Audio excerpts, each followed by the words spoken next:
আবার ৩-৪ দিন কেটে গেল। বিধুর কাছে এক লোক এলো, তারপরে তারও বর্ণনা মিলল না। বিধু তাকে পত্রপাঠ বিদায় দিলে যাবার সময় সে নাকি শাসিয়ে গেল। চৌকিদারকে বলবো দেখে নেবে তোমাদের, আমার বাক্স ফেরত দিবে না, বুঝবে মজাটা।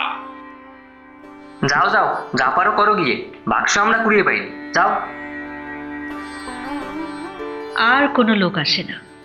বর্ষা পড়ে গেল ভীষণ। সেবার আমাদের নদীতে এলো বন্যা। বড় বড় গাছ ভেসে যেতে দেখা গেল নদীর স্রোতে।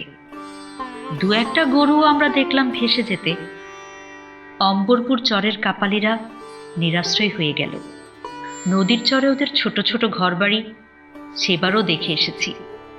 কি চমৎকার পটলের আবাদ, কুমড়োর ক্ষেত, লাউ কুমড়োর মাচা ওদের চরে। 2 পয়সা আয়ও পেত তরকারি বেচে। কোথায় রইল তাদের পটল কুমড়োর আবাদ? কোথায় গেল তাদের বাড়িঘর? আমাদের ঘাটের সামনে দিয়ে কত খড়ের চালাঘর ভেসে যেতে দেখলাম। সবাই বলতে লাগলো, অম্বরপুর চরের কাপালিরা সর্বশান্ত হয়ে গিয়েছে।